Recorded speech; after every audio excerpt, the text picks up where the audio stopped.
මේ ඔබ දකින්නේ නව රැල්ලකින් යළිත් ඉරානය ඊශ්‍රායලයට පහර දෙන ආකාරයයි.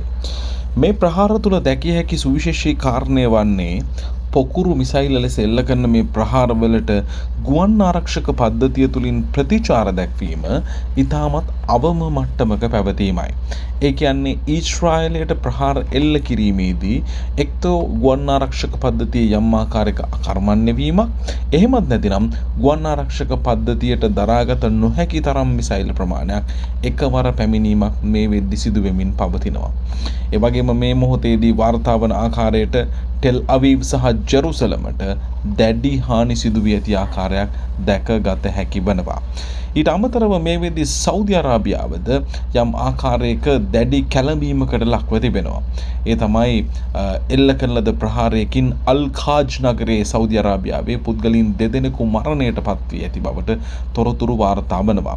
සෞදි සිවිල් ඩිෆෙන්ස් post එකක් පළ කරලා තිබෙනවා.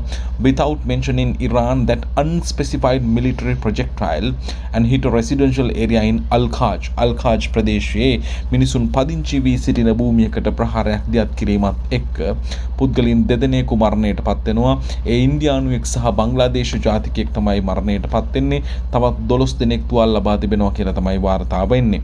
මේ අතරතුරේදී ඉරානය IRGC එක භාවිත කරමින් අල්-ඛාජ් නගරයේ පවතිනා වූ ප්‍රින්ස් සුල්තාන් එයාබේස් එකට ඇමරිකා එක්සත් ජනපද බේස් එකට මේ වෙද්දි ප්‍රහාර එල්ල කරමින් පවතිනවා. ඒ අතරතුරේදී ඊශ්‍රායලයට අද ප්‍රහාර එල්ල කරන අතර ඊශ්‍රායලය සහ ඇමරිකා එක්සත් ජනපදය ඒකාබද්ධව ටෙහෙරාන් නුවර ඉරාන තෙල් පිරිපහදුවටද දැවැන්ත ප්‍රහාරයක් දියත් කර තිබෙනවා. මේ වෙද්දී මැද පෙරදිග කලාපයේම දැවැන්ත යුද උණුසුමකට මුහුණ දී තිබියදී ඉරානය ඊශ්‍රායලය දරුණු ලෙස මේ වෙද්දි ප්‍රහාර වලින් හානියට පත් වෙලායි තිබෙන්නේ.